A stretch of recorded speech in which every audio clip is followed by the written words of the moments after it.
Heart Evangelista, suportado ng ex-makeup artist sa I Didn't Lay a Post. Nakakuha ng suporta si Heart Evangelista mula sa kanyang dating makeup artist at matalik na kaibigan na si Albert Cuniawan sa kanyang kontrobersyal na pahayag na I Didn't Lay. Kamakailan, nag-post si Heart ng larawan kasama ang kanyang aso na si Panda sa Instagram na may caption na I didn't lay. I said I love you, Panda.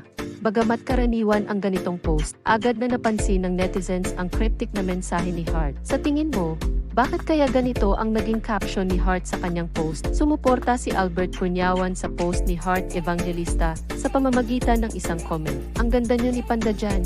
Namiss ko kayo. You and Panda look pretty here. I miss you too. And yup, Missy, we know you didn't lay, sabi ni Albert. As your longtime friend, I can attest to that. In this case, sure na sure ako na hindi ikaw yung sinungaling at hindi mo kailangan magsinungaling.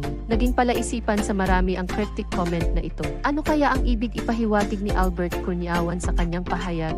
Pinalakas ng comment ni Albert Cuniawan ang mga haka-haka tungkol sa issue ni Heart Evangelista at ng dati niyang glam. Dagdag pa ni Albert, alam ko naman kung sino ang sinungaling without a doubt. Tandaan, ang sinungaling ay kapatid ng magnanakaw. I know who the liar is without a doubt. Remember, a liar and a thief are siblings. Naging malaking usapan ito sa social media. Sino kaya ang tinutukoy ni Albert sa kanyang cryptic na pahayag?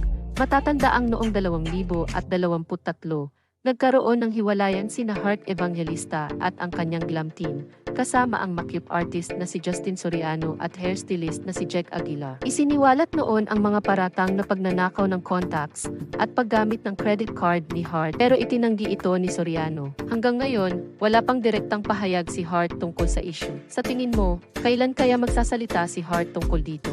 Samantala, nadawit din sa kontrobersya si Pia Wurtzbach, Miss Universe 2015 na kasalukuyang nagtatrabaho kasama si Justin Soriano. Wala pa ring pahayag si Pia ukol sa isyong ito. Ano kaya ang magiging hakbang nila Heart at Pia sa gitna ng lumalalang kontrobersya?